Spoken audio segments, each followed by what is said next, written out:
Hey you. Yeah, you. Love the show and want more content? Well, now you have the opportunity to help support the show through Apple subscriptions and Patreon. You'll get a shout out on the show, and you'll also have exclusive access to not one, but 2 extra quick take episodes every week. Just subscribe through Apple Podcasts or head over to multiplayersquad.com to see our Patreon page. We appreciate the love and support that you have all shown us. Now on to what is sure to be our greatest episode ever.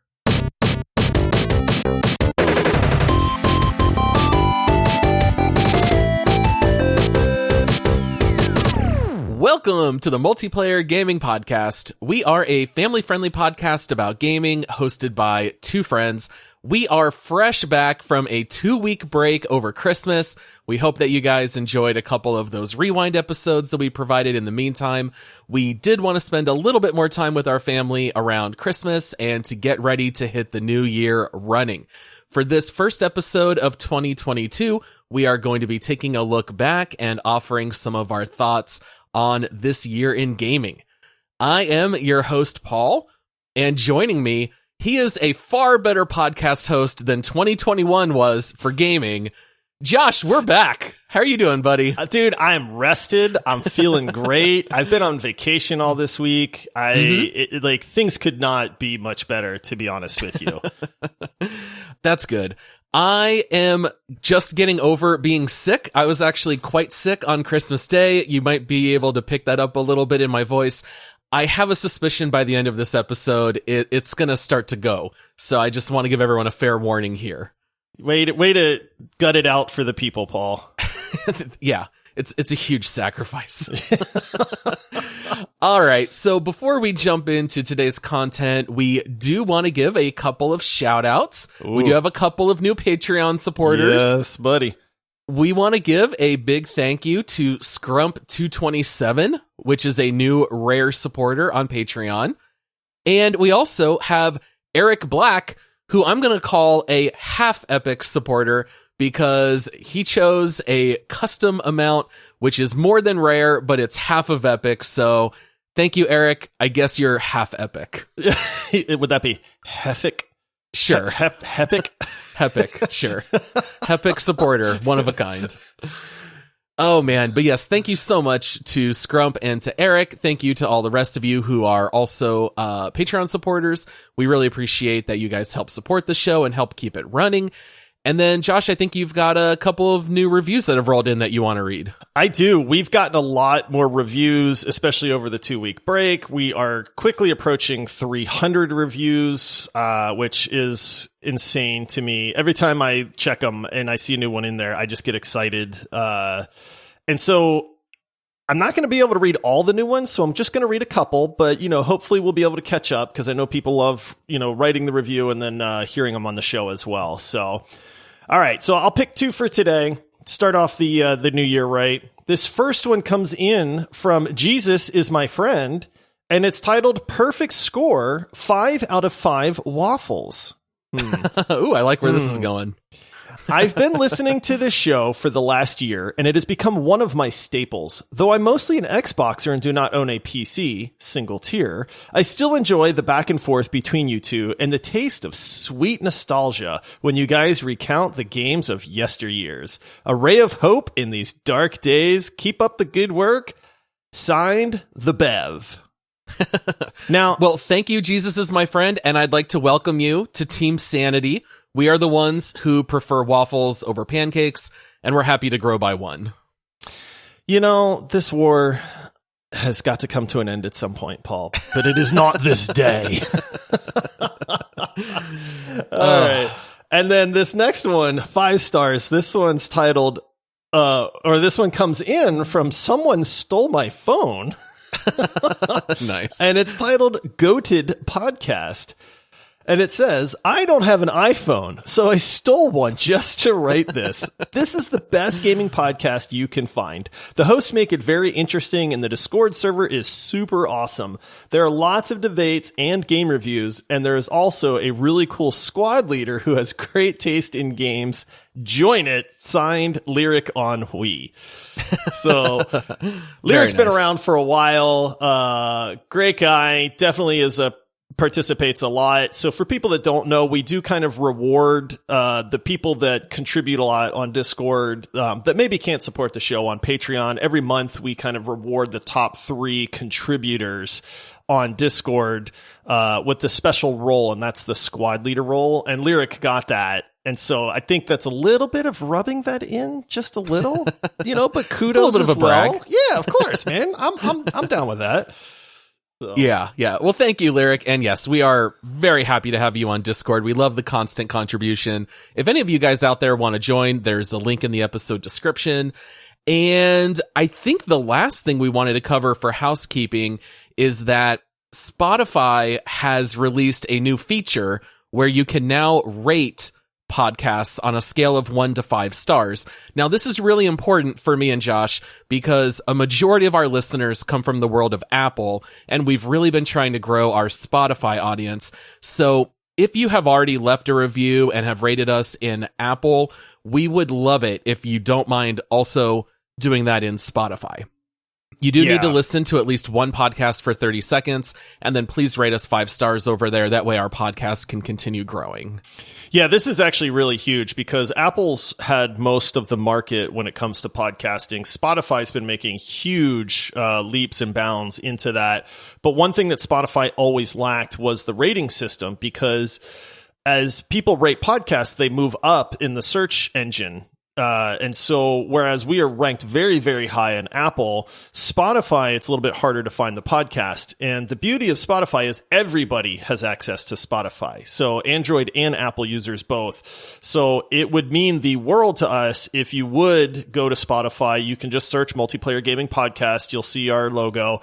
And then if you have not listened on Spotify, because I'll be honest, I don't. I use Apple Podcasts. So I had to play one episode, 30 seconds in, you can just stop and then it'll let you rate the show. But if you guys could rate us 5 stars, it will immensely help other people find the show on Spotify, which is huge because they're making so many gains into the podcasting world. It's soups important for us. So if you guys don't mind to just take a few seconds to do that, it is a great help to the show. Yeah, and while in the past, while we have jokingly asked people to steal iPhones and leave reviews for the show, Spotify, you don't need to steal anything. Anyone can download and use it. You can do it on desktop, you can do it on mobile, and please rate us 5 stars over there. We'd really appreciate it. All right, so Josh, 2021 as a whole for gaming, when I think of this year, I think of video game delays, I think of video game disappointments. It was a really underwhelming year. We've already said that in previous episodes. We did break down the Game Awards just a little bit.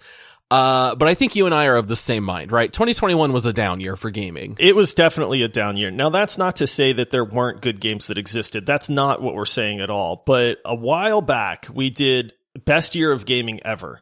If you remember, we did an episode on that. Yes. And there were a few years where it was very difficult to actually pick like a year and say, this is great, because so many amazing games released, during that year. And I feel like 2021 will never, ever be in consideration for just, oh man, this is one of those years where gaming just was great. So it really was a disappointment. I mean, I absolutely love some of the games that I'm sure we're about to talk about, but overall, it was just meh. Yeah, this year really missed the heavy hitters at the top. I always love when you've got games like God of War and Red Dead 2, and we're all going to argue over which one deserves it as that half inch higher than the other game because they're both so good. And this year, I just feel like we didn't really have that. We also did have the disadvantage of a ton of games being pushed to next year. I have a little bit of a list here, Josh. Oh. A lot of these games we did preview on our podcast, and then we would always joke saying that we were cursed because anytime we talk about a game being released, it gets delayed. So here are this is not an extensive list. It's just a few of the games that were supposed to come out in 2021, and we're still waiting. Rainbow Six Extraction. Oh, yeah, Dying Light 2. Mm-hmm. Elden Ring. Oh. Horizon Forbidden West. Ghostwire Tokyo. God of War at Ragnarok. Gotham Knights. Gran Turismo 7. Hogwarts Legacy. Resident Evil Reverse, the multiplayer that we did not ask for, but we are still waiting. The Lord of the Rings Gollum, and Final Fantasy 16. What a...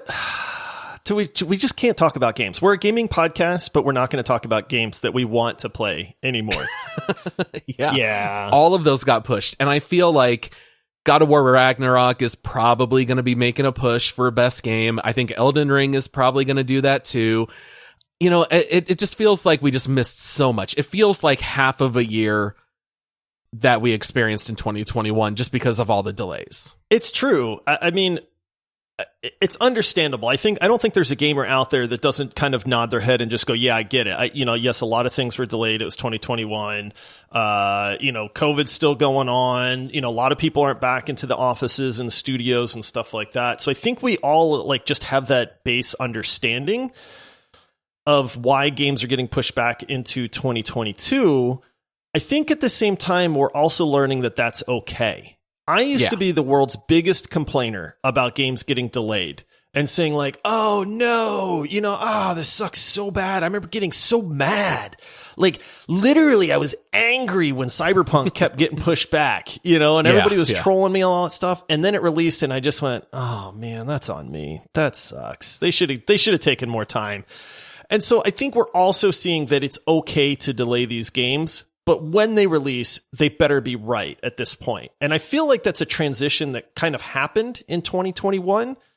I think there were rumblings of it beforehand. There was a lot of the, hey, quit pre-ordering games and stuff like that. And then I'm sure we'll talk about a few disappointments that happened in 2021 because of that. But I feel like even though it was a down year in gaming, I feel like there was definitely some positives that came about from just the overall gaming mindset.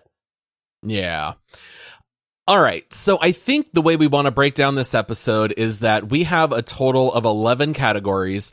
I don't know if we'll get through all of them or not, but we're going to talk about the good, the bad, and the ugly. So like you said, not just the highlights, but also some of the disappointments. And I think the major question we need to answer, though, from the outset, are we going to include Halo Infinite or not as a candidate for these categories? Because the Game Awards was on December 9th, and so they had their cutoff. They did not include Halo Infinite as a possible nominee or winner. Should we include it or not? What year did Halo Infinite release, Paul? It released in 2021. Then I say we include it. We include it? I mean, my thinking is we're talking about the year in gaming, 2021 year in review. And if it released in 2021, then I think it bears at least consideration. Okay, so we're saying any game that released January 1st all the way through December 31st, 2021 is eligible for all these categories. I think so. All right. Well, let's just start off with the heavy hitter, Josh. Best game. What do you got for 2021? Battlefield 2042. No, you don't. Best game overall, Halo Infinite. Okay, I'm going to preface this. I know there's listeners out there that may not be huge first-person shooter fans. That's okay. We get not everybody loves first-person shooters. Now, our friend group, we genuinely enjoy them. They're multiplayer, they're competitive, they're social, so they fit a lot of what we enjoy. There are a lot of games that we have covered that are not first-person shooters. And so, hopefully that comes out through the show. But when you talk about what's the best game overall that released in 2021, I mean, I can't think of something that's more deserving than Halo Infinite. This was a game that was delayed. They had a long gameplay demo over a year ago that was very critically just trashed. Yeah. for being bad. Including us. Right. I mean, that's what I'm saying. We trashed this hard, man. When that came out, they said, you know what? We're going to delay it. And instead of delaying it a month or two, they said, we're delaying it. It's going to be a whole year, guys. And everybody booed and hissed and all that stuff. And then, there wasn't a lot of hype. They showed, the grapple hook. They showed some stuff. People kind of slammed it. We slammed it, all that. And then all of a sudden there was this Halo beta test for the multiplayer. And everybody hopped in and went, whoa, this is a home run. This is pretty good, man. Now, I get it's a beta, but if this is what the beta looks like, then we have a lot of hope for this game. And then they did something that was just completely out of the blue that was a huge hit with gamers. We're not a hard bunch to please. And that was the surprise release of the Halo multiplayer fully. They said, look, boom, we didn't announce it. We're releasing it to the world. Here you go. We hope you enjoy. It's free to play, and it is absolutely top notch. If you're not a first-person shooter gamer, trust us. This game is amazingly fun. It's very well polished. There are some matchmaking issues. Big Team Battle has its issues that we fight with every day when we hop on, but this was an amazing release to the world that was free. And then they said, hey, by the way, there's a campaign that's going to release in about a month after the multiplayer. And we all went, the multiplayer is good enough. Yeah. Right? And I don't even know if I need a campaign. Right. Am I going to pay $60 for this campaign? Like when I can just play multiplayer for free and have a blast? And this campaign released. We both played it. What'd you think, Paul? Oh, it's absolutely fantastic. Absolutely incredible. It's one of the best first-person shooter campaigns I have played in a long time. So when you have phenomenal multiplayer that's free to the world, and you tack on an absolutely incredibly well-done campaign, what else can you ask for? Yeah, I'm completely with you. I mean, taking Halo to an open world setting, I was a little hesitant. I was curious to see how it would work. It's essentially like the Ubisoft model, right? It's like, go to this tower, unlock the objectives in this area, and then you move on and you do the main missions. You've got all the optional side stuff, but it works incredibly well. Giving the grapple hook and letting you upgrade it lets you transport around maps very quickly. Having the ability to call in vehicles and to have your, AI controlled teammates jump into the vehicle with you and you can take them on missions is awesome. I have nothing really bad to say about the multiplayer or the campaign. I mean, are they perfect? No. We still deal with the bugs for Big Team Battle. Every time we're able to queue once, twice if we're lucky, and we have to disband, make a new group leader, make sure the group's open, cross your fingers, maybe it'll start. Yeah. But for such a minor wart on the game, it's fantastic. It's well worth $60 for the campaign. And even if you don't want to drop that, just pick up the multiplayer for free. And I still think it's probably the Game of the Year winner. Yeah, I'm trying to be more conscious of us having recency bias in games that we play. That happens to everybody. I don't think that that's, like a fault necessarily, but it's something that as we do this longer and longer, I want to try to keep in mind and say, hey, are we loving this game because we're currently playing it, or is this a great game overall? And that's the beauty of our leaderboard on our website is sometimes I look back and I go, what was I thinking? Like, I murdered It Takes Two. And what's funny is when we were talking about it, I'm like, oh, no, that's a great game, man. That game's super fun to play with a buddy or something. And then somebody was like, well, you murdered it. And I went, did I? You were pretty low. Did I murder that game? Okay, so maybe, maybe it was the time that we were playing it. Maybe I felt like I was grinding through it, whatever. But that's the beauty of the leaderboard is it's, hey, these are our thoughts. And with Halo Infinite, it's just a complete game from start to finish. It's got a good story. It's got amazing gameplay. It's got great graphics, sound design. The multiplayer is top notch. You can play with up to 11 friends. So you and 11 of your buddies can actually hop in and play this game together. And that's unheard of in just about anything that's not an MMO in the last, 5 to 10 years at this point. And so it just checks all of the boxes that it needs to check. The only reason I could think that anybody wouldn't like this game is simply that they don't like first-person shooters. And if you don't, hey, that's completely understandable. But at least, understand why we're saying that Halo Infinite is the best game of 2021. Yeah, for such a weak year, it was such a fresh breath of air to get this right at the end in order to squeeze it in. If we said that Halo Infinite was not eligible, the game I was going to pick is Valheim, which actually came out all the way back in February. It was a very early 2021 pick. And when we were talking about what episodes to re-release over the Christmas break, I immediately thought of Valheim because I thought it would be fun to re-release that episode because we loved the game. Todd came back for that episode, so he's on there with our third host at the time. And in re-listening to that episode, I really wanted to jump back into Valheim. Too. I thought in my head, I said, I don't think I can talk my friends into it. I just want to start over fresh. I want a brand new world, start from scratch, and just go all the way through Valheim again. I looked forward every day to being able to finish work so I could jump into our dedicated server and just start collecting more mats and working on our base, getting more gear, cooking more soups and sausages. I thought Valheim was so much fun. I can't wait for there to be true DLC to come out for it because I want to play it more. I am with you 100%. I don't want to spoil any of these future categories, but you can bet I'm going to be talking about Valheim later in this episode. But I'm with you 100% in that if it was not for Halo Infinite, it would be a very easy pick for me to say that Valheim was the best thing that happened in 2021. Yeah. And it's cheap. I believe it's still $20. It's $20, man. And isn't it like a gigabyte for a download? I think it's something like 1.4 gigs. It's wild. It's possible this could just be like the perfect game. Yeah. It's there's really our only complaint, if you will, is just that we ran out of content. You know, That's literally all that we could say bad about it. There is some work that has to be done to set up the dedicated server. It would be really, really nice if it was just an easy thing to do within the game, because setting up a dedicated server does require a little bit of effort and some Google searching on how to do that. Now, it's not overly complicated. It's just not intuitive by any means.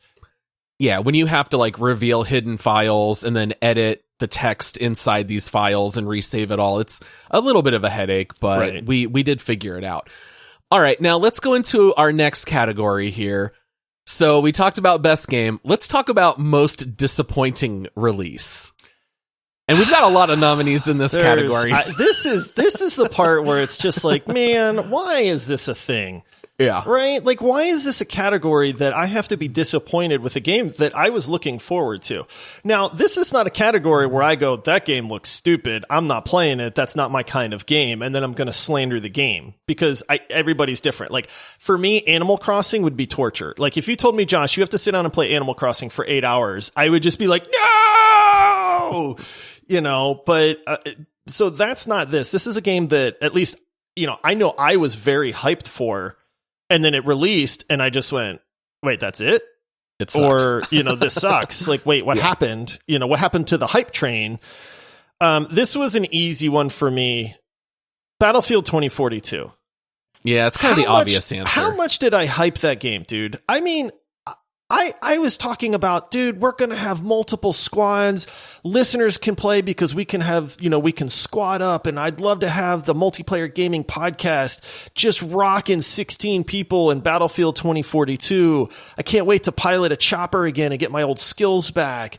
All this stuff. And then it's terrible, Paul.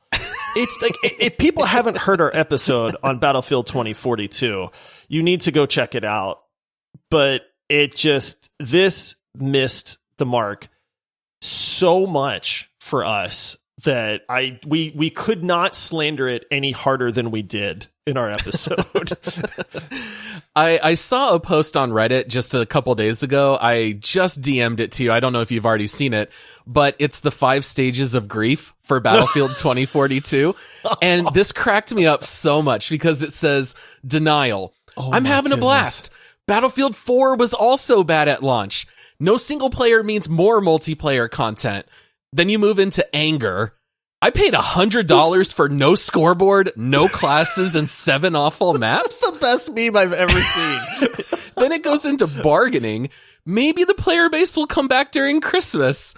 Then it goes into depression. Battlefield 5 has a higher player base, which is not a good sign. And the next Battlefield is a hero shooter. And then acceptance. I accept that Battlefield is dead forever. It might be true. Poor Battlefield. Man, you know what? Not poor Battlefield. Poor gamers, dude. Like, I don't feel bad for Battlefield at all. Like, I mean, my love of the franchise, maybe, but like, I really hope that this is a learning experience for us as gamers to just say, look, we can't let this keep happening. I have seen a couple people that play Battlefield 2042 and go, I like it. And dude, I am so happy for those people. Like, we want nothing more than people to enjoy the video games that they play. You know, I don't wish, you know, anger or any of that stuff on anybody. So if you're having fun with it, that's awesome. But as a whole, this game to me was the biggest disappointment of the entire year, because I thought it was going to be something great. They knew exactly which trailers to show and buttons to push to get fans of the Battlefield series hyped for this, and then just completely failed in every way possible. Yeah, my short list included Battlefield. It also included New World, which New World we have was second on my list. Lot. Yes. Yep. That was my number 2. Yeah, I also had Dungeons and Dragons Dark Alliance. Yes, that was my number 3. And the actual game that I picked is one that you probably have not thought about in months, because it's Destruction All-Stars. Which was All-Stars. Oh, that was the racing. That was the one that was going to be like Twisted Metal. Yes, it was the resurrection of the vehicular combat genre. It was a PS5 exclusive. So issue number 1, very limited number of PS5s. Not a whole lot of people were going to be able to buy it. Initially, they said the game was going to be $70. Whoa. Everyone kind of revolted against that. And then Sony ended up saying that it was going to be released for free with PS Plus. And nobody played it. It was immediately filled with bots. The game was basically dead on arrival from day one. It was just incredible how quickly that game died. The idea of being able to fight in vehicles is still great. I have my computer that's got a bunch of emulators and stuff that I have hooked up to my TV. I'll play old games like Cell Damage on Xbox, and it still holds up. My kids love playing it. So I think that this kind of game could do well. I think just being a PS5 exclusive with no player base, it was just such a disappointment, because I think the game itself is actually fine, just nobody played it. Yeah, it's sad when that happens, you know, and I don't know why that happens. The Titanfall series is famous for that. Very well done games from Titanfall to Titanfall 2. And they just never caught on with at least with the PC gaming crowd. They did slightly better on console, but there's a lot of games out, like The Cycle. We've mentioned, how many times have we mentioned that? Where there's games that are legitimately very good all around that just don't catch on for whatever reason. Then there's games that have a really great premise to them, but then are ruined by certain mechanics. Do you remember, what was it? What was the one with the hero brawler where we were getting stun locked? Bleeding Edge. Oh, do you remember Bleeding Edge, where you were just stun locked the entire time? And they were like, dude, that's terrible. Like, who wants to play this? Hood, Outlaws and Legends, right? I mean, that's not a terrible game, with the exception of the assassination mechanic. And there's a couple other things there too that can snowball. But I mean, the bones of the game were solid. You know, but it's just certain things that can just completely ruin a game for people. But you get a low population to where matchmaking isn't good. You know, there's not enough people to play, and people try it and then they go, this just doesn't click with me. Yeah. Yeah, plenty of disappointing releases for this year. Let's bounce back to, well, I guess technically this could be good or bad, but let's talk about most memorable moment. Now, I went with a most positive, memorable moment. I don't know about you, but why don't you go first? What was your most memorable gaming moment in 2021? This is such a tough category, because, like, that's the beauty of gaming, right? Is it's made of memorable moments. Just a week ago, we're playing Halo, and I grapple hooked me and this guy in a firefight. I dropped off a cliff. I grapple hooked behind him. He thought I fell off the cliff, so he's looking down for me, and I just melee him in the back and kill him instantly. And I was like, oh, it's so great, you know? So it's like you start thinking of these things, and it's like, man, what stands out to me? What do I remember? And for me, it's Resident Evil 8. So when we were playing The Village, it's the part in House Beneviento where it's creepy, and then all of a sudden you hear this baby just making these googly goo sounds, and then I'm already freaked out, and then I'm just like, what is that? And then the freaking baby monster comes out. The giant baby fetus. Giant crawling baby fetus that is goo goo gagaing itself at you. And I just remember getting completely freaked out. I was playing late at night in my office with all the lights out, and I just straight up like, nope. I was like, nope, this is not happening. No. And of course the baby killed me because I didn't know what to do. But that moment, it's just will stick with me for a long, long time. And what's funny is it's the moment that jumped into my mind instantly for this. I actually went and Googled because I wanted, and the second I heard the baby noises, I got that same reaction to where I was just like, no, I don't want to watch this. I don't want to be a part of this again. I already went through that. Don't want to go through it again. Gave you PTSD. Yeah. I dialed up that scene in YouTube just to rewatch it.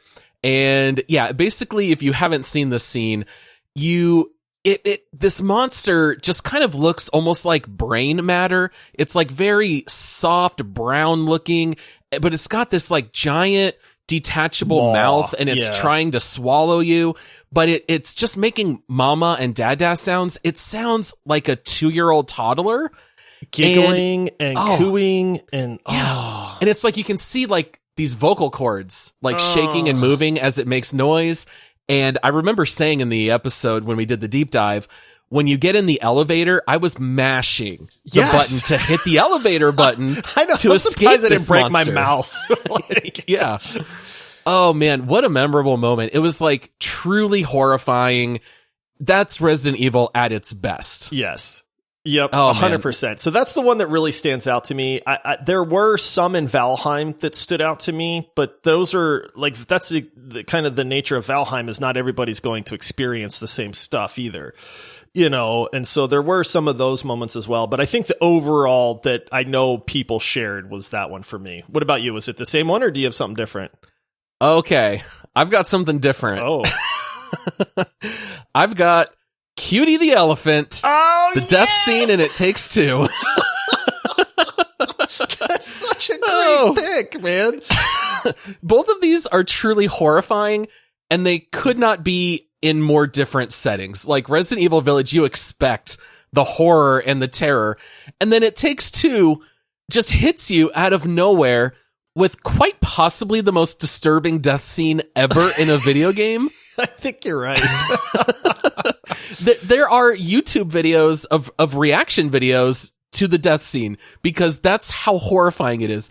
And I think this hit extra hard, first of all, because you're not really expecting to drag an elephant as it gets dismembered and it's just crying and yelling that it doesn't want you to kill it. But it comes right in the middle of this family-friendly, brightly animated story about reconciling a marriage. And you don't expect this scene, and it kind of just comes out of nowhere. The thing is, too, is that they keep hinting at what's going to happen, and your brain refuses. Like, that's the thing, right? Is it's like the game kind of hints like, oh, if we do this, there's a reason you do it. We'll make the girl cry. You're right. We're going to make the girl cry, and that's going to fix everything, and blah, blah, blah. And your brain's just going like, yeah, that's not going to happen. Like, I get it. That's the plan, but it's not going to happen. And then when it starts happening, your brain is just yelling at you going, this isn't going to happen. It's not going to happen, guys. And then it just keeps happening. And the whole time you're just going like, this isn't happening. This isn't happening. Well, and you think that even if they are going to, kill this stuffed animal elephant, that it's going to like take place off screen or something. Maybe we'll like push it out a window, but they actually make you actively keep pressing buttons to drag this elephant. It really is truly horrifying. I think it might also qualify as like saddest video game moment of the year. But I think that these two for me were the two tops, the giant baby fetus monster and Cutie the elephant. Yes, such good choices right there. I mean, oh man, that part's crazy. I could not believe that the game went through with it. I think that's the thing that drives it home and makes it so incredible at the same time. Is that, when it's all said and done, I remember you and I just kind of laughing and then being like, did that just happen? Oh yeah. And then we're just like, what is this? But there were people who legit stopped playing It Takes Two because of that scene. They're like, no, I'm not playing this game anymore. I didn't know what I was signing up for. And then the rest of the game is not like that at all. I think that's why it hits so hard. It's just, earlier you see the vacuum cleaner and you suck out its eyes with the vacuum and stuff like that is kind of like weird. But yeah, this was just so much worse with the elephant. All right, let's talk about most overrated game of the year. So we're not saying it's the worst game of the year. It's just what's a game that critics and people seem to love that you and I maybe just don't quite care as much about. Okay. This one, I'm going to catch flack for this because I have two like nominees on this one, but one of them I did not play. So I'm going to talk about this one nominee, but it's not my actual choice, and I'll make it quick. But Far Cry 6. Okay? Now, I can't say that it's overrated necessarily because I never played Far Cry 6, but Far Cry 6 felt like it was a reskin of Far Cry 5, of Far Cry 4, of Far Cry 3. Anybody that played Far Cry 6 had exactly the same thing to say about it. It's fine. Like, that's all I've heard, is it's fine. Giancarlo Esposito as the villain, that sounded amazing, but it's just more of the same. Like, I don't think there was anything unique about Far Cry 6 at all. I had zero interest in playing it, and I didn't really hear much acclaim or hoopla or anything about it. Everybody that I know that played it just went, yeah, it's fine. And that's like, ugh, that's sad that the Far Cry series has gotten to that. Yeah, I was going to say, I don't know if I would call it most overrated as much as I would call it unasked for, kind of, that's a good in a point. way. So, yeah, because I brought it up on Metacritic out of curiosity, and it's rated a 74. So it's kind of like, it's a pedestrian release. Right. Yeah, it's okay. You know, that's the general thing. But it's like the Far Cry series was a great series at one point, and maybe not so much now. Okay, so I'm ready to get slaughtered. I'm ready for the anger and the what? The but vitriol. I played this game a lot. I mean, I probably have 5 hours or so in it. Forza 5. Oh, okay. I did not see Forza this coming. 5 came out, and the world loved it. I mean, just absolutely loved it. It was getting 10s. It was getting just reviewed like this was the golden child of 2021. If you're a racing fan, this was just the most amazing racing game to release in the last few years. I was like, I haven't played a racing game in a long time. I historically like racing games, so let me check this out. And I played it for 4 or 5 hours, and I got thoroughly bored, and I just went, I don't understand why people like this game so much. The graphics are incredible, but all I'm doing is just driving around. And one road looks just like the other road. Yeah. You know, some of them are off-road, some of them are on-road. And I get that there's 1,000 cars. I get that there's different weather. I get that there's different missions you can do, but it's all just driving. And it's like, I don't understand like the love of this game. And so for me, that was the most overrated because this game got phenomenally reviewed. And I just went, I don't get it.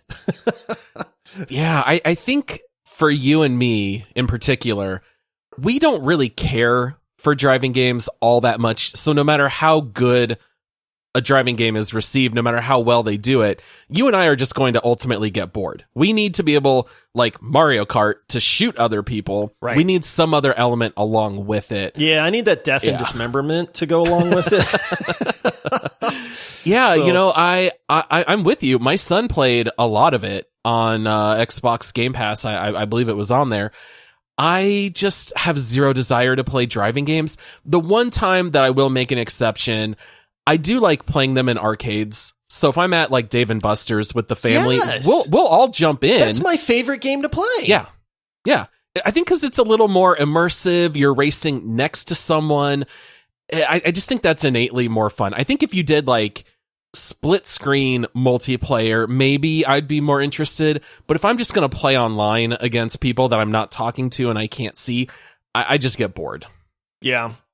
So I know that's not a popular opinion by any means, but it's the game that I really wanted to like. And as I played it, and I gave it a fair shot, but as I played it, I just went, this is overrated, man.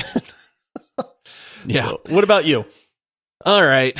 So by nature, overrated means most people like it. It means the game's getting recognition. All right. What better game to say is overrated than the one that wins the big award at the Game Awards? Yeah. It's It Takes Two. I like It Takes Two. I enjoyed it more than you did. But how is this game winning Game of the Year is beyond me. It's not even the best game that this developer has made in the last 5 years.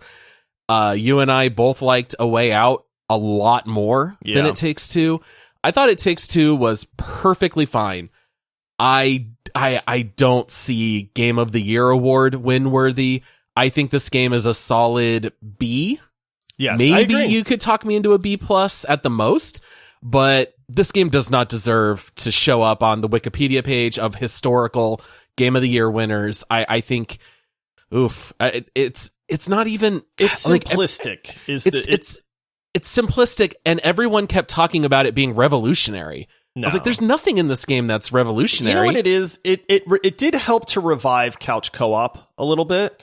Yeah. And so the multiplayer aspect is fun. Like even with us, we did not play it in the same room, but the screen is always split screen.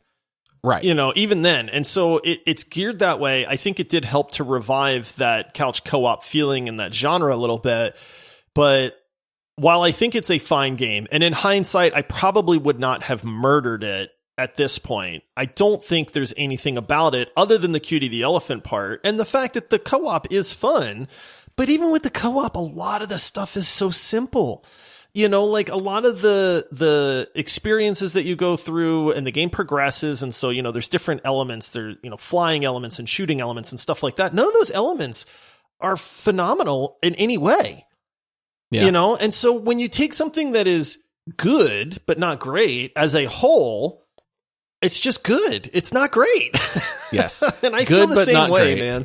You know, I do. I said I understand why it won Game of the Year. I get that, but I think that's also very reflective on 2021 as a whole.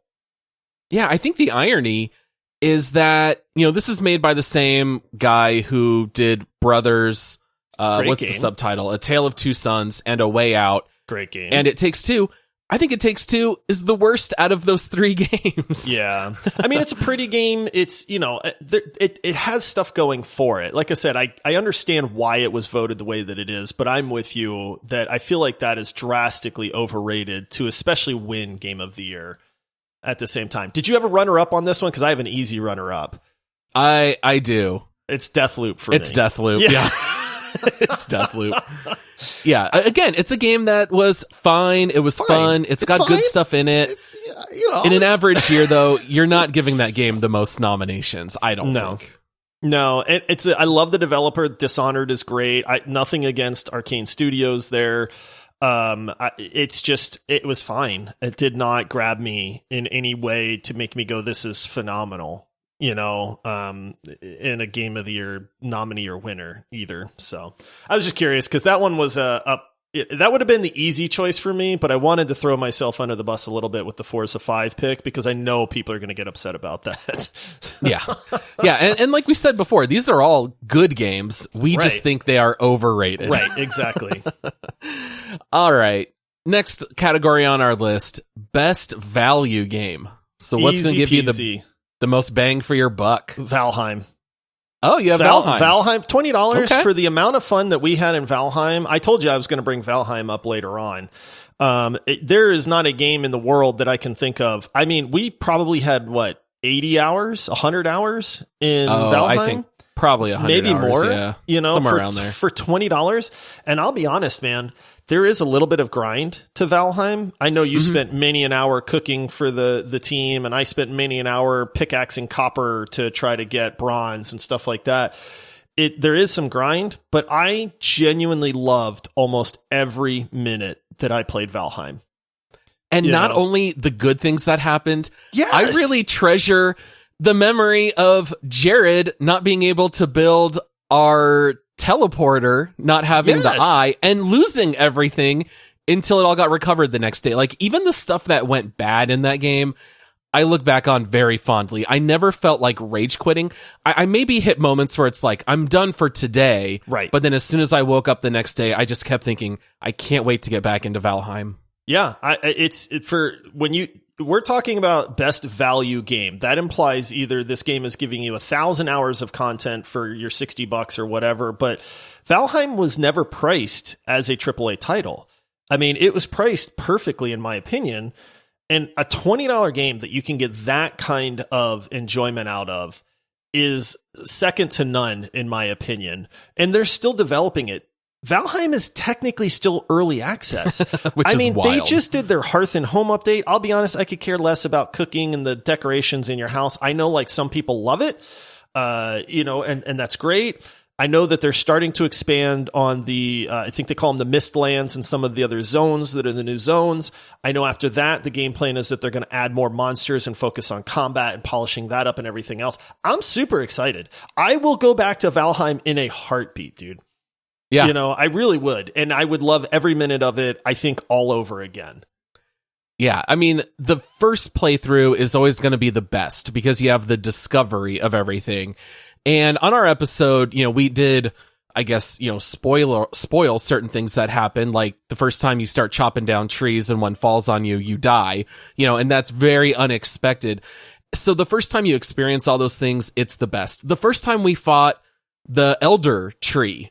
Yeah. With those and you giant lost your tendrils. corpse. Do you remember your corpse? You lost your everything. Yes. And Yeah. it was a bug in the game. Like it was just your corpse is gone. It's not My like we can't tombstone find was it. underground. Yeah. And so I remember, that was one of those moments where you were pretty, rightfully so frustrated. But then it's like you said, you look back on it and you're like, man, you remember that fight with the elder and the guy who's like tendrils come out and it wrecked us.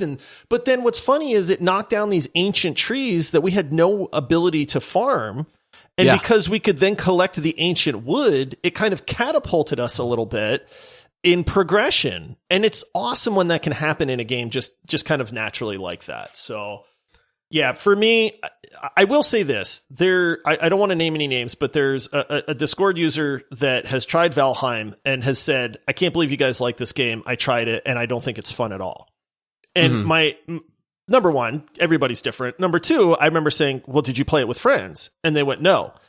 And I was like, I'm pretty sure we said in the episode, this is not a single player game. Like you can play it solo, but I think you're missing a massive, opportunity to enjoy this game at that point. I would not like Valheim if I was playing it solo. I'm with you. I think you certainly could play it solo, but you're going to have to sink a heck of a lot of time in order to beat the game. I think you're probably going to have to sink 500 hours or something because we had the benefit of 8 of us running around collecting copper and marking things on the map for one another. It was a lot easier for us. But I don't know if any game has ever quite combined exploration with combat and boss fights better than Valheim did. It's the perfect mix of all that. Yeah. All right. Best value game is Halo Infinite multiplayer. Yeah, I was kind of thinking is that a value though? Because I thought about going that route, and then I was like, I don't know. Now, my backup answer, in case you said Halo was not valid, I think this answer is going to make you mad, but Knockout City. I mean, we had a lot of fun with that game when it first came out. And that's another free-to-play game, though. Yeah, free to play, and if you like it, it's kind of like Rocket League, where if it is your jam, you're going to put hundreds and hundreds of hours, crazy simple controls, and the fact that it's PvP is just unlimited content. You're not going to run out of stuff to do. You're just going to play it till you get bored. So I thought that would also qualify as a best value game. Yeah, I mean, anytime a game is free, it's a good value, especially if you can get a lot of hours out of it. At that point. And I look back at Knockout City and I kind of go like, but when we were playing it, we were having a lot of fun with that game. Like, I felt like our enjoyment was, it burned bright, but then it burned out real fast. And it's like, I don't think I'll ever play Knockout City again, but I do remember the times that we were playing and we had a full team, it being a lot of fun. What it does very well. It just doesn't do a lot. Yeah, especially once when you can communicate and you understand all the power-ups and all the putting spin on the ball, it can become pretty fun, especially if you play as a team. Yeah. All right, so that's a couple of good value picks. Valheim, Knockout City, Halo Infinite multiplayer. Next one on the list, best indie or under-the-radar game.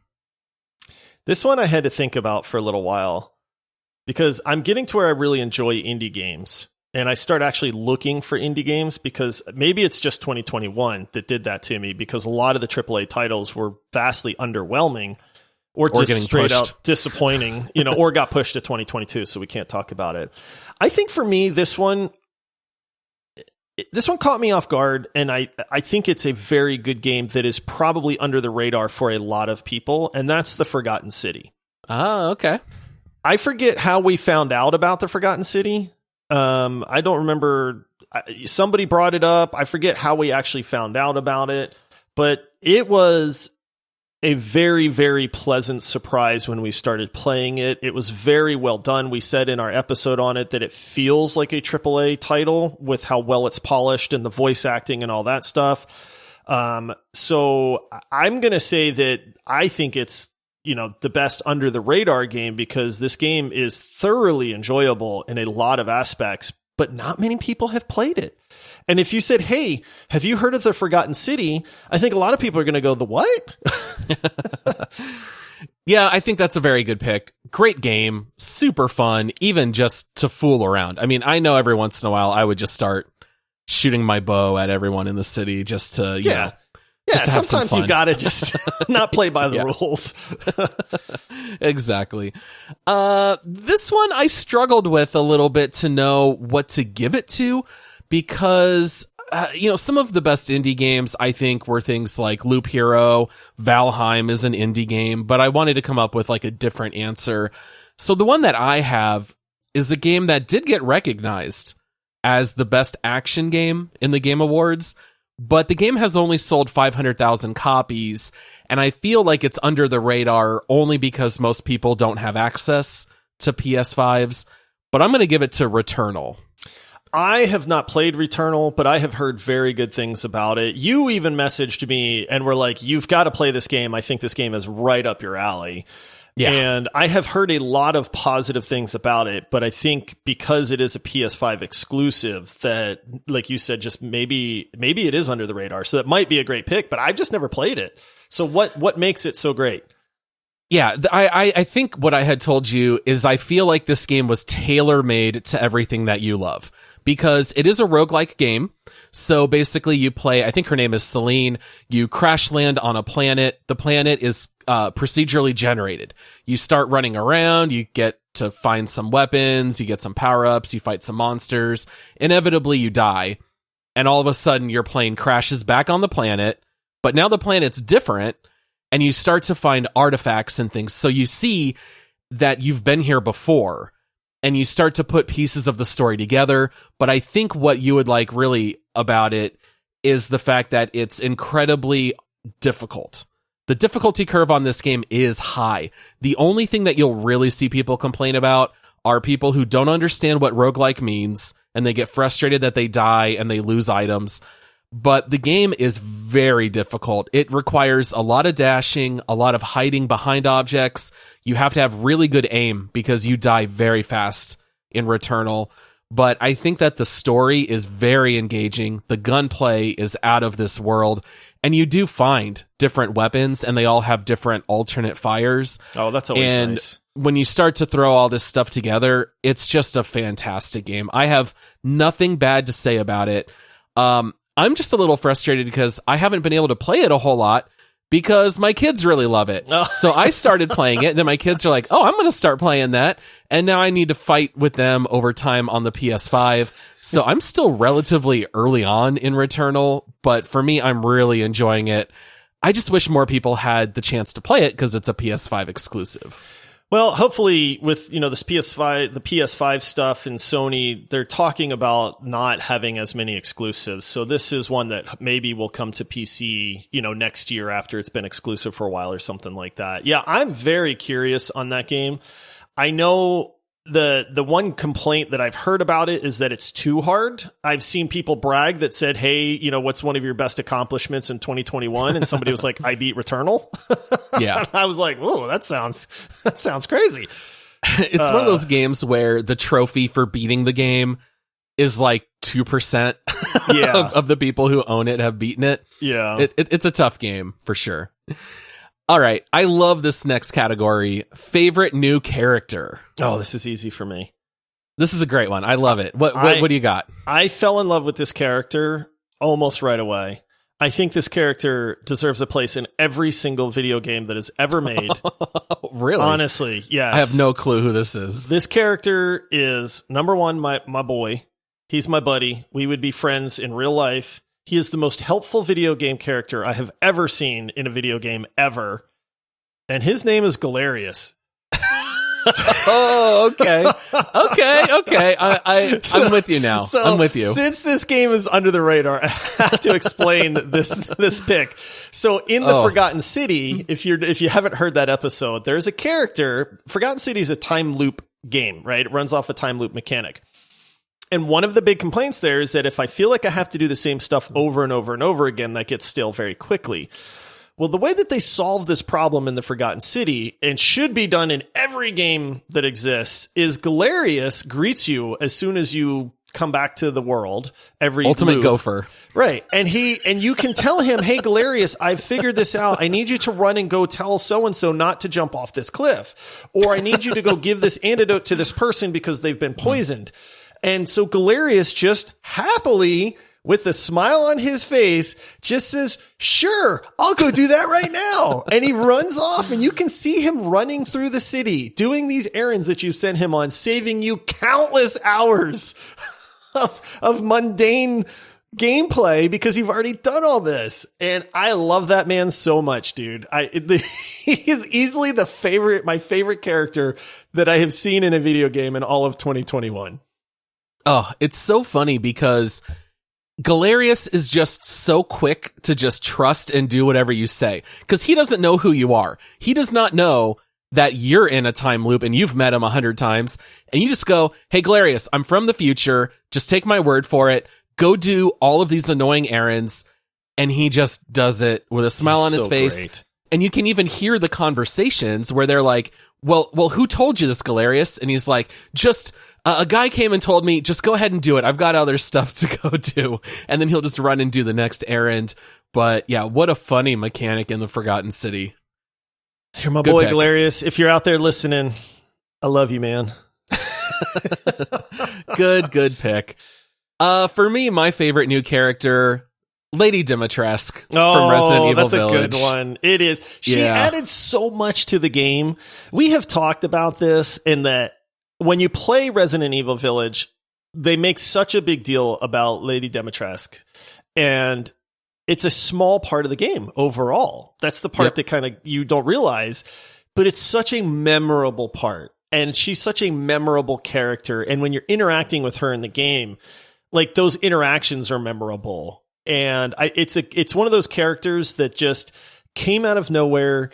They did it so well. They made her memorable in a lot of different ways. You know, she's a great character. Honestly, I could see her being, having her own video game offshoot or something like that. That's a good pick. Yeah, I really enjoyed her. I thought it would be funny, and I didn't prep you for this, so if you don't have an answer, that's perfectly fine. Oh. But I also have a very clear least favorite new character, and it's Echo 216 from Halo Infinite. Dude, that guy whines and complains he is so the entire whiny. Campaign. He thinks he's going to die. He's constantly freaking out. At what point does your fear mechanism wear off? Like, if you're in war, at some point you're just going to go, "I don't care if I die. Like, screw these guys, man. Like, you want to come take me out, come take me out." But this guy is just constantly whining the entire time. I'm with you on that one. Dude, it's so funny because it's like he acts surprised every single time Master Chief says, "No, we're not flying away. We need to go do this next part of the mission." And all over, he's like, "What? We're all gonna die. I'm not flying there." And then he goes and does it. Master Chief kills everybody, blows everything up. At some point, you think he would get used to the cycle. But yeah, Echo 216 I found to be a little bit of a wet blanket in Halo Infinite. If I had any actual complaints about the campaign, I would say Echo 216. He just was not my jam. Mine's a very easy choice on this one, Paul, and it's Dr. Hakim, the Dr. Book of Hakim. Love! Yeah. Collaboration! So annoying. Collaboration. Yeah, he was the worst. Oh, man. All right. A couple last categories here. Obviously, we're running out of time. I liked this category. I came up with this one here. What is the best game that you played in 2021, regardless of the release year? What's the best thing you played here over the last 12 months? Oh, man. I mean, I would just default back to like Rocket League. I love that game so much. I play it every single day. It's the most competitive video game that I've ever been a part of. I love it. I hate it because I'm bad sometimes. But I know people get tired of hearing me talk about Rocket League. So what I did on this one is I actually went, what's a game that really, really I enjoyed playing that did release in 2021. So I know you said, hey, it doesn't have to, but I wanted to kind of go back to a game because we haven't mentioned this game yet. And I absolutely loved playing this game. And that's Outriders. Outriders came out in, I think, April of 2021. So it was fairly early in the year. And to me, Outriders was a phenomenal time. We played it with our buddy Andy, who we don't get to game with a whole lot. That game, there was so much to enjoy about Outriders. It was an incredible ride from start to finish. It was not without its flaws. I'm not saying that this is a perfect game by any stretch of the imagination. The class that I played was probably one of the most bugged classes that exists to where the game was unplayable for me in a lot of different ways. But man, was Outriders, when it clicked beyond belief. And so when I think about what's a game that I look back and I go, man, I absolutely loved playing this game with my friends. There's a few. Valheim ranks up there, but I don't want to mention Valheim for every category. I started thinking about it and I was like, dude, Outriders. Now they just released some DLC. And they have an expansion coming up. So there was free DLC, but then they actually have a paid expansion that's coming up too. And I want to play it. I want to get back into it because that IP is phenomenal. If they would fix the bugs, they already fixed a lot of they took the timer off of expeditions and stuff. So they're listening to the players and they're genuinely trying to make it even better. But I love that game, man. Did you say you thought it came out in April? Do you forget the exact date that this released, Josh? Oh, wait, was this April Fool's Day? It came out on April Fool's Day. Okay, I did forget about that because I was like, this is going to be a joke, isn't it? Oh, goodness. I'll hold my comments for Outriders for about 30 seconds here. Oh, okay. My favorite game. So my thought was, what's something new that I played in 2021 that I thought was the best? And it's got to be The Witcher 3. Oh, I famously held off to the world, Paul. I know, and I know I'm years behind. It's fine. I always said I was going to wait until my deathbed because it was the last great game that I had not played. And as soon as I got that stage 4 cancer diagnosis, I was just going to lay back and start to play The Witcher. I was going to just wait and let that be one of my last experiences. But I finally picked it up. I mean, there's nothing to say. It's an all-time great. One might say it's the all-time greatest RPG. I mean, I might not say that amongst professionals. What a great game! Witcher 3 is fantastic. Yeah, I wish I could go back and experience that again. I'm a little jealous, but I'm so glad that you got to experience it without being on your deathbed. That makes me happy. Yeah. So, yeah. All right. Next category here: favorite new IP. Oh, all right. Now, if any of you out there don't know what IP means, it's intellectual property. And famously, games, movies, books, it's a lot of sequels, right? It's spin-offs and sequels, and it's hard to get something that's brand new, that's going to set things up for the future. My favorite new IP is Outriders. Yes, great as choice. much as I loved Valheim, when Valheim 2 comes out, it's going to be great, right? But when I think about setting things up for the future, Outriders is going to be a long-running franchise. I can tell you that right now. Outriders was so incredibly good. It had all the perfect mechanics to make an all-time great game. It just got killed with bugs. It got killed with technical issues, people losing all their inventory. These are all real problems that happen with Outriders, but they have already said that they see this as being a tentpole moving forward in the future. Future DLC, future installments. I could not be more excited for anything more than future Outriders content. I think in a couple of years, we might look back on Outriders like the early days of Mass Effect or the early days of where you see this becoming a new major hitting franchise.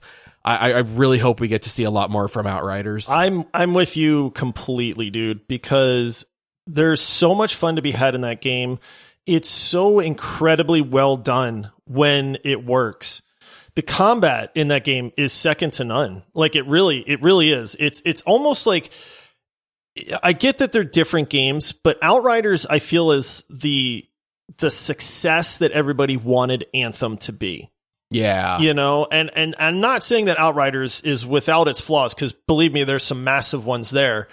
And hopefully they fix those. But when it comes to incredible effects, abilities, like when I popped an ability in Outriders, I got excited every single time that I pushed that button. Like, honestly, because I knew something amazing was about to happen.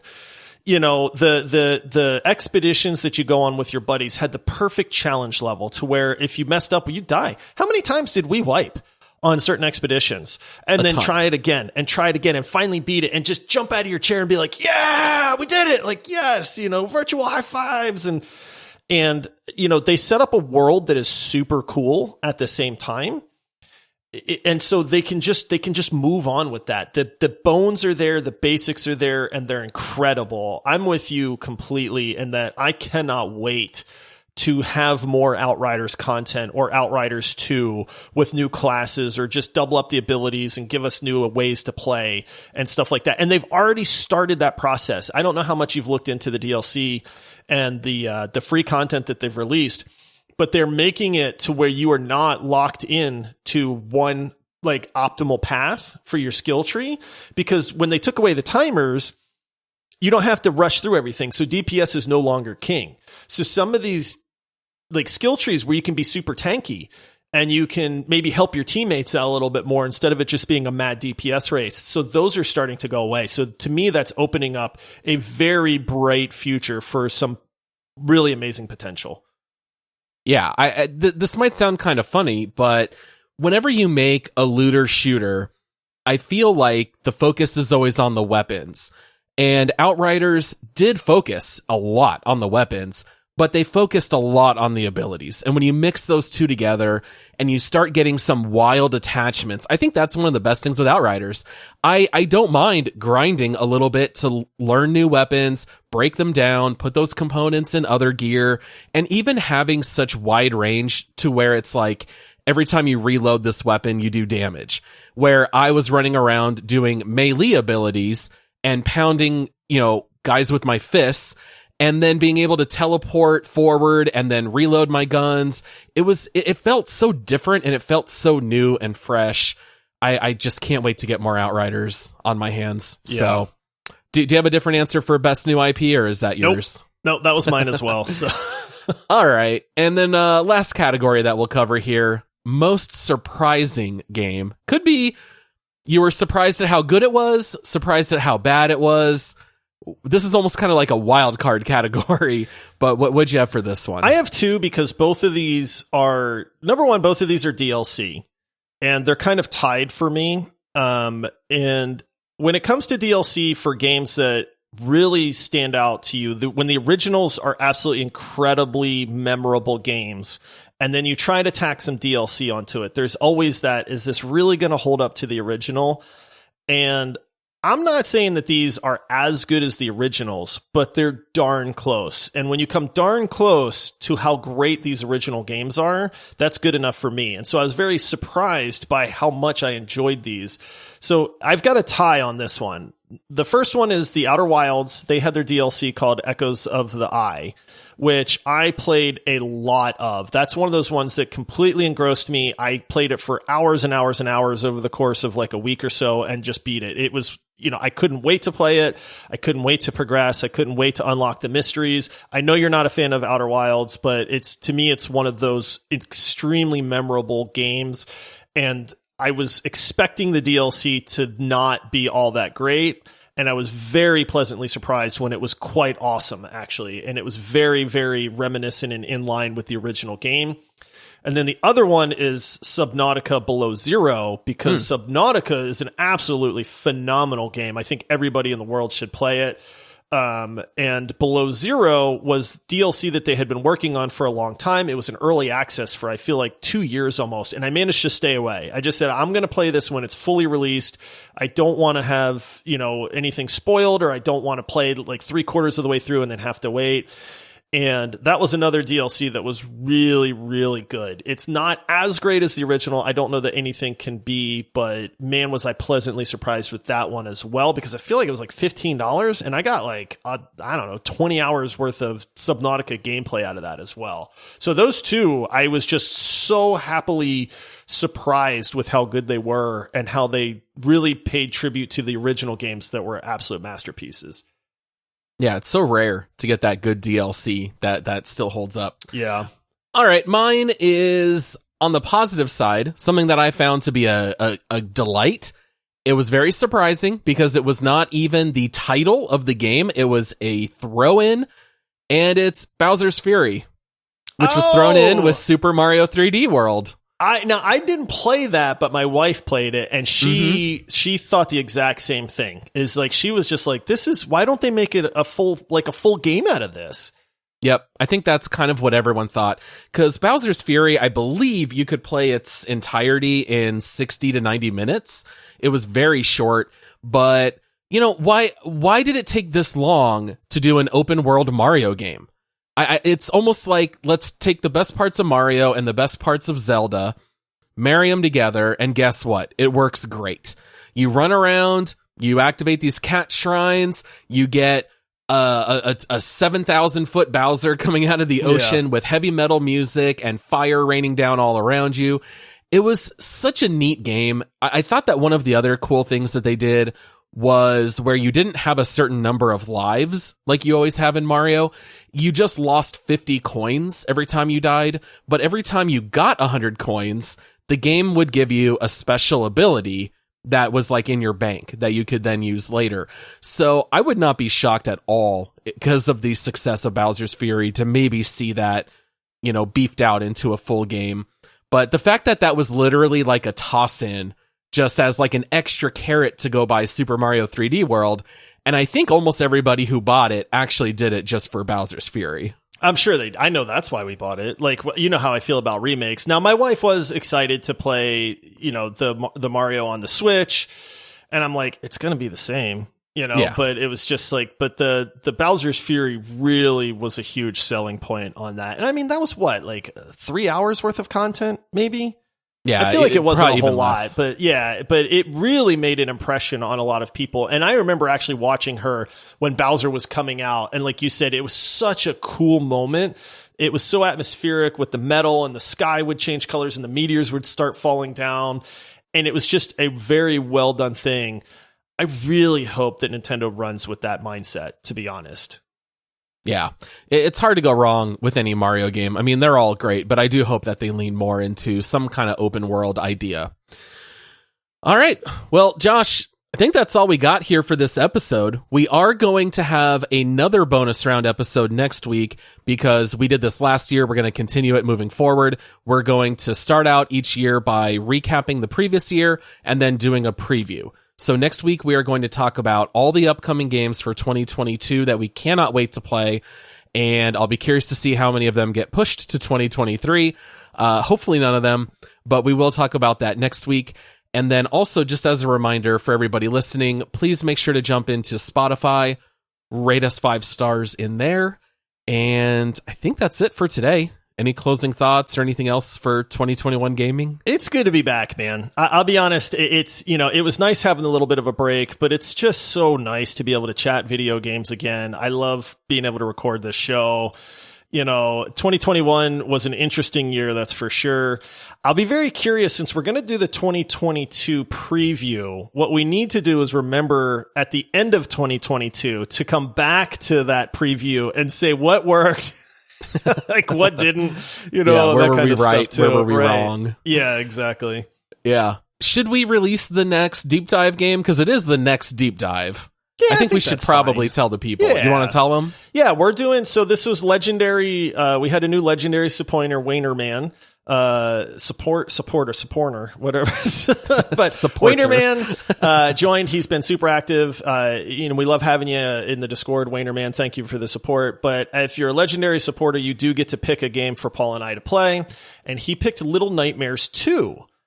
And I've actually been playing it a decent bit. I think I'm probably maybe halfway through it at this point. I know that it's not a super long game, but it's a very memorable game for sure. And so that's going to be our next deep dive, is Little Nightmares 2. Yeah, so if you guys want to play that one in the meantime, we are going to be releasing an episode on that in 2 weeks. So that gives you a little bit of time. And I think that's it. So if you want to help support the show, please rate us 5 stars, leave a review. Make sure to check out our Patreon page at multiplayersquad.com if you would like to help support us there. And then we'll see you guys for a Twig episode on Thursday where we'll cover this week in gaming. Thanks so much to everyone for listening. Happy gaming to everyone. We'll see you on Thursday. We're back. And We're goodbye. back. See you, everybody.